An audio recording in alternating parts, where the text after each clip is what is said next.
दिवाळी निमित्ताने आज आपण पातळ पोह्यांचा चिवडा वऱ्हाडी पद्धतीने कसा बनवायचा हे बघणार आहोत। चिवडा कुरकुरीत राहण्यासाठी तसेच स्वादिष्ट बनण्यासाठी लागणाऱ्या सर्व महत्त्वाच्या टिप्स मी तुमच्यासोबत या व्हिडिओमध्ये शेअर करणार आहे।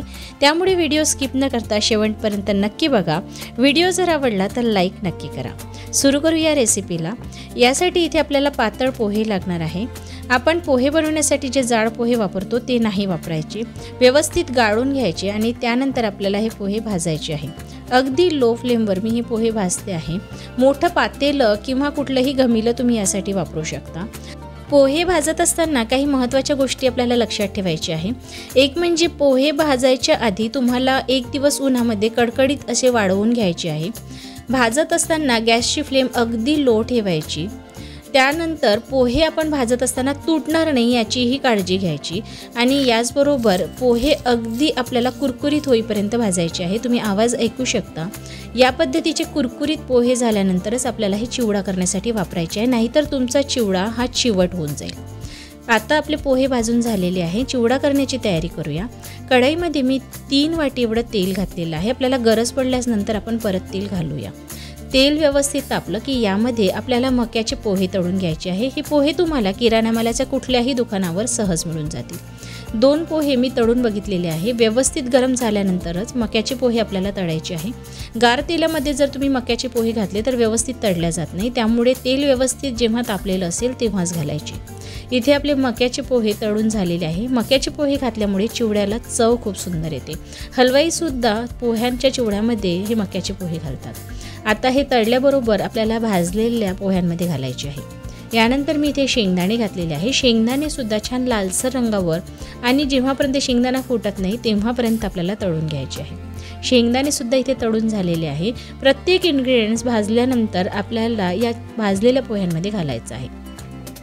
यानंतर आपण दाळवा घालणार आहोत।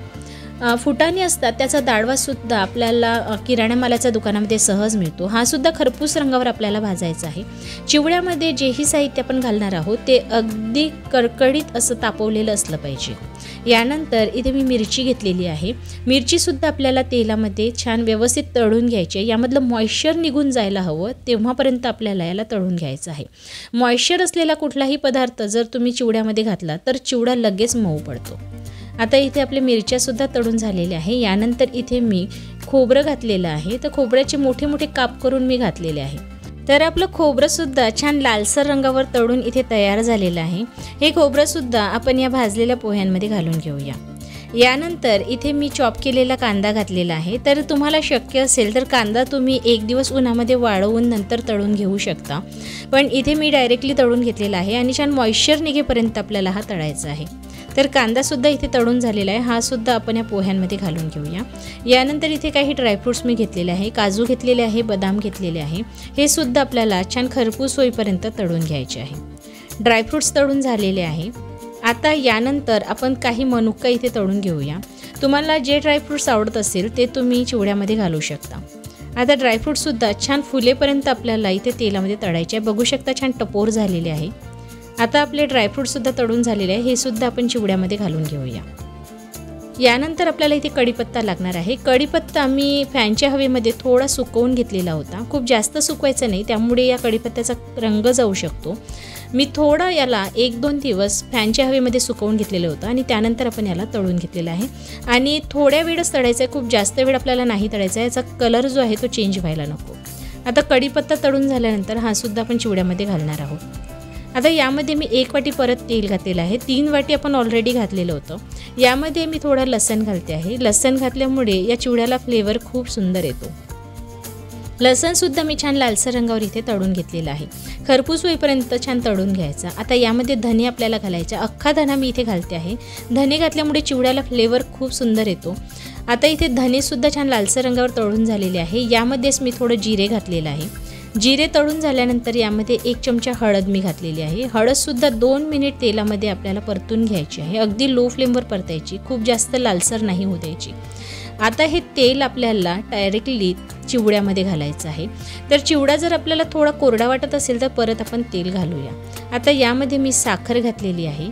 काळं मीठ घालायचं, शक्यतोवर काळंच मीठ घालायचं। काळं मीठ घातल्यामुळे याला चव खूप सुंदर येते। आता यानंतर आपल्याला हा चिवडा व्यवस्थित मिक्स करून घ्यायचा आहे।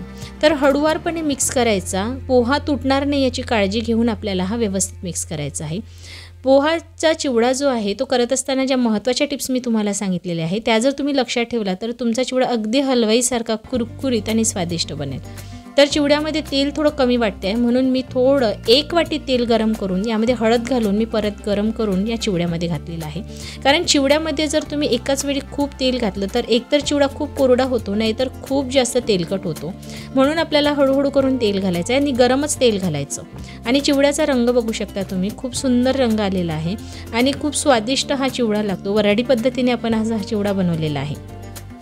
तर इथे आपला चिवडा बनवून तयार झालेला आहे। तुम्हाला माझी आजची ही चिवड्याची रेसिपी कशी वाटली मला नक्की कमेंट बॉक्समध्ये कळवा।